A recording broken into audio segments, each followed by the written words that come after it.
Hi guys, so welcome back to my channel. If you've not been here before, my name is Bethan.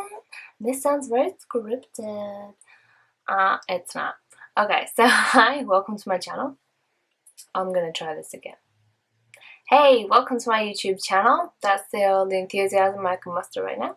This is going to be a makeup tutorial type video. I really wanted to give this kit a go. I tried to film a makeup tutorial with it before, but it didn't work out too well. This is Bare Minerals Beauty Kit. It comes with this, which is a primer, a prep cream, a concealer, the foundation, the Mineral Veil setting powder, a lip balm which is now living in my bag.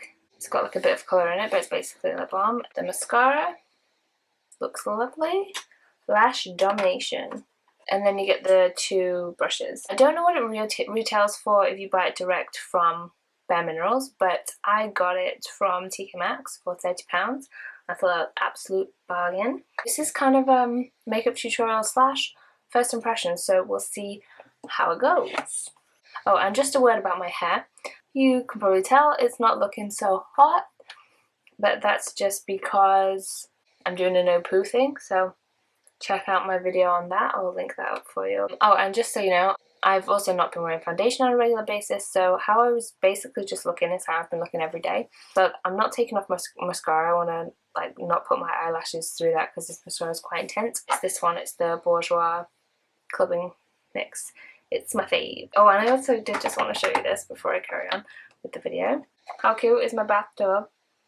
And it's what I keep my day-to-day sort of essential bits in the bathroom. Okay, just gonna crack on with this prep cream. It's quite rich, almost feels heavy, but it's hopefully there to help that powder foundation stick around. So we'll see what kind of coverage we get. Tapping some into the lid. Swirl it around, try not to inhale the foundation, and then pushing it on. If I do go back to wearing foundation, I'm hoping this is going to be the one that I go back to wearing because I've heard really great things about this mineral foundation being good for acne prone skin, which you can see I have. And I'm pretty excited as well, like I'm pretty hopeful for this to work because I don't know if you follow Ingrid, her channel. A lot of people do. If you're at mine, you probably do. She's just launched something like her own range with Bare Minerals. That's pretty exciting. And she has oily skin too. So far, I'm really not seeing any difference. I mean, I don't know what you think looking through the camera lens there, but I'm not seeing a great difference. I was really impressed with the concealer. Last time that I used this, you wouldn't really expect it to be great. It's just a powder. I'll show you. I can imagine really loving this if I have better skin because it's just really lightweight and it feels comfortable. Like I actually feel a little itchy from this brush right now, so I think it's the brush rather than the foundation. So far as shade match, that's pretty good considering I didn't really shade match myself. I just picked whichever out of the options they had that I thought I could get away with because I wanted to get it for the cheap price and give it a go. Tried it before in Debenhams and I didn't like how heavy they applied it, so I didn't buy it. Let's see how it does on this bad boy. You can see that on camera. Let's see. I think that's like virtually erased. I mean, it's not blended, and that's quite pink. So if you're wanting the flawless base, I think you need to not be as scarred as me. Imagine if I was trying to go for flawless, this would be majorly hard work, and I wouldn't be too chuffed. Honestly, I really do love that finish. It is just the fact that it's not quite there coverage-wise, considering the issues that I have on my skin. So let's do a little contour. I'm going to try with the Chisel Cheeks contour kit from Barry M. As you can see, get quite a bit of use out of this. Mostly these two, but I did go through a phase where I used all three. I used this as like a more natural kind of blush. Go into that contour shade there. Just going to be really subtle about that. Drag that in. I do a slight C, like I don't do a straight line. I curve it around a little bit around. See this shape? I curve around that because I kind of want to emphasize that a little bit. That's where I place my contour. Then just circular motions to blend it out. And can you see that from the front? I think that looks really nice. Tapping it off. And same again, my little slight C into the hairline. It wants to be a natural looking shadow, not a big thing painted on the side of your face. And to me, in the mirror, that looks natural. On camera, it's coming off quite strong, which is interesting. I do actually want to use that for the blush, I've decided. I want to keep it a little more kind of toned down. I love my Real Techniques blush brush, so I'm swirling that in there and tapping that off. I just put it on the very end, and then get the apple on my cheek and swirl it up, just where I'd flush. And they should mesh together quite nicely. I think that looks lovely. It's probably not really translating. My face feels kind of itchy from all the powder. Okay, I'm going to get a little angled brush like this and put that in the contour and tap it off. And then this is the bit I'm not too great at and it kind of freaks me out. I want to see this bridge part of my nose. I want to bring that shape down a little bit to try and thin the end and also thin the bump that I have here, just to try and create a bit of an illusion. I usually start up here so that it's a seamless kind of line from my eyebrows. So, and I'm going to be very light. You can see that I'm concentrating so hard. It's hard to draw on something so round. Then I kind of want to go under there, because we don't want that harsh line. Blend it till you can't see it. Oh, I've also already filled in my eyebrows because that's what I wear for work. I mean, just to make that pop, I'm going to take some of that very lightest shade, like that setting sort of shade, highlight shade, and run that down the middle. And I also like to run that underneath my eyes, brighten under there. So that's my subtle nose contour. I'm finished with that. We're almost ready to set it all with powder and move on to the eyes, which will be more fun. I'm going to get my MAC Medium Deep Mineralized Skin Finish. I use that with this Eco Tools brush. And this is the one that I just put up here and a bit there. Just add a bit of warmth and usually just dust the excess over the end of my nose. Yeah, it's not perfect, but I like it. And then I'm gonna set all this with the setting powder. It's really like dusty.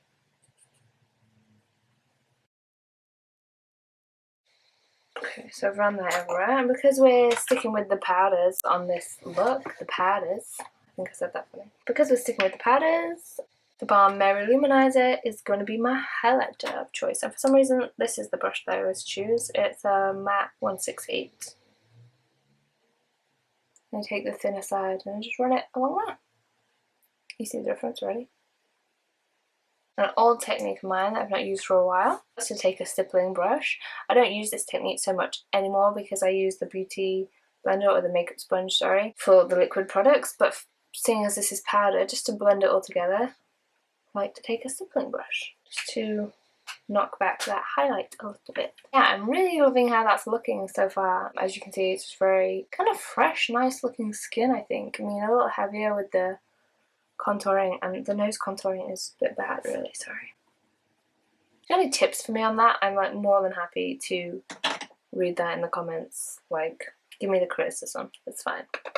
I don't mind. So now we're gonna move on to the eyes, and for that I'm gonna zoom you in. I wanted to use MAC Amber Lights. I was coveting it for a long time. I finally have it.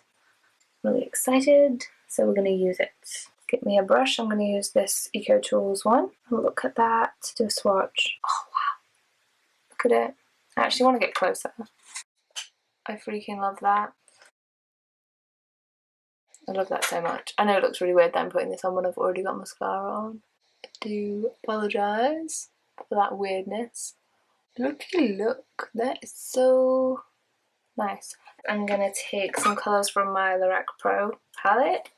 I do love it. I'm going to take taupe and put that in the crease. I don't really know why I've developed this like slapdash approach to my eyeshadow recently, but it doesn't seem to have made any difference negatively, so I'm going with it.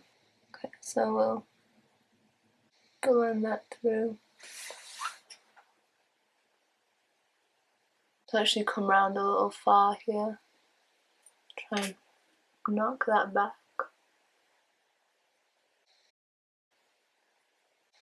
I'm gonna push it under here. But I think that is really pretty. This is a great colour for making blue eyes really pop. I'm just taking the leftover whatever was on that and smudging that out. I'm just going to put a little kind of highlight in there. So I'm going to get one of these brushes, get me a highlight shade. I'm going to use the light bronze, just right in here. That's the eyes. You can see how that's really making my eyes pop. There, I've already done my eyebrows as well. That's it. The colour on the cheeks is quite subtle. For some reason, none of this is translating quite as I'm seeing it onto the camera, which is kind of sucky. And for lip colour, I think I'm going to try this one again, the Sassy Mauve Revlon one. Now, I've been really impressed with this. I've used it a few times. The staying power on it is really great. I put it on and it stayed on there all day. Like, no problem. It's coming off very purple, which is kind of nuts with this eyeshadow, to be honest. So, let's try MAC Taupe. Okay, so I quite like that look. Obviously play around with the lip colour if you like. It's quite simple on the eye. I do like how the skin looks, like I said. So the products are nice. Give them a go. Anyway, I just wanted to come back on camera. It's been, I don't want to say about 4 hours since I did this makeup, and it's really not looking nice on my skin. I'm really disappointed with it. I know I'm not used to wearing makeup as much recently because, as I said, I've been going without foundation. I just really don't like how it looks. So like all in here, it's like drawing attention to my pores. All here. I forgot to put the primer on the eyeshadow, so that's the top tip. Always use a eye primer because this is how it looks now for me, which is rubbish. I'm gonna keep trying, I guess, but I just wanted to come back and say about that. Sorry. I love doing these makeup videos. It's a chance for me to put makeup on, especially while I'm not wearing foundation for the meantime. I really enjoy it. I want to create so many different looks coming up in the future, and I'm trying to really crack the way that I film it. So I feel much happier about this setup that I've done today. I feel quite good about that. So let me know if you liked it compared to the ways that I've done it before. I really appreciate that feedback. I feel like I'm really getting a hang of the whole being in focus thing, although my last sort of batch of filming wasn't as in focus as I thought it was, which is really irritating. Anyway, thank you so much for watching. Please check out all the links below. I've got Instagram, Twitter, and my own website with some of my artwork and stuff like that on. Feel free to check all that out. I've also got a blog where I make random posts, sometimes related to my YouTube channel, sometimes completely off topic. And thank you again for watching. Please like and subscribe if you want to. I do actually upload at the moment twice a week, every Wednesday and Sunday. So stick around, stick with me. You're going to see things just improving and improving and getting better and better. I'm working on it. Anyway, I'm rambling. I'm so rambling. Thank you for watching. I really appreciate your support. And thank you and goodbye.